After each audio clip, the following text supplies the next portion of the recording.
Think you've got a pretty good handle on grammar? All right, let's find out. We're about to put that to the test with a quick and fun little challenge. Don't overthink it, just go with your gut. Let's dive in. Okay, right out of the gate, here's our first pair. Read them both. Which one just feels right to you? A or B? Go with that first instinct and lock in your answer. We'll see if you're on the money in just a second. And that, my friends, brings us to round one, which I'm calling the possessive problem. This is, without a doubt, one of the most common mix-ups in the English language. It's the classic showdown between it's with an apostrophe and it's without one. And the correct answer is B. If you chose B, fantastic work. You've nailed the first round. So what's the simple rule that makes this the right choice? Let's break it down. You know, the rule here is actually super simple. It's with an apostrophe is always a contraction. It's just a shorter, quicker way of saying it is or it has. That apostrophe is literally just taking the place of a missing letter. You know? Like, it's a beautiful day is just shorthand for it is a beautiful day. It's, on the other hand, the one with no apostrophe, is all about ownership. It's what we call a possessive pronoun, and it works just like his or her. You wouldn't write Hi's car, right? So you don't write its tail. The tail belongs to the dog, so the dog chased its tail. No apostrophe needed. Simple as that.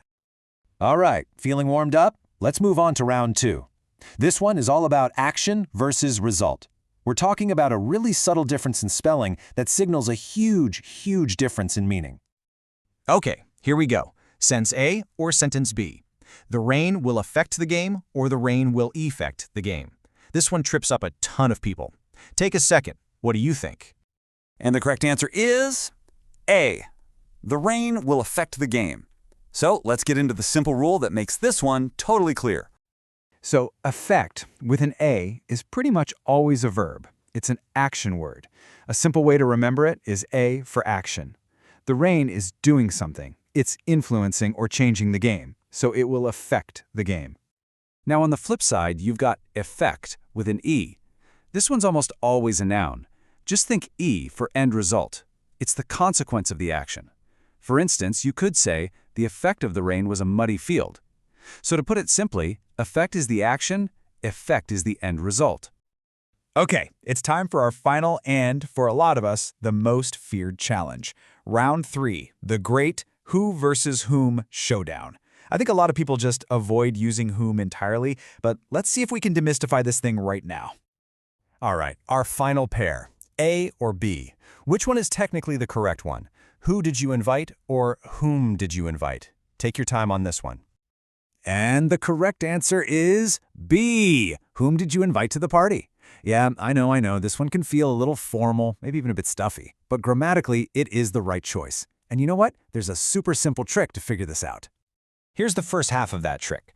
You use who when you're talking about the subject. That's the person who's doing the action. The easy test? Just try to answer the question with he or she. If it works, you use who. For example, if the question is, who is coming, you could answer, he is coming. See? It fits perfectly. Now for whom.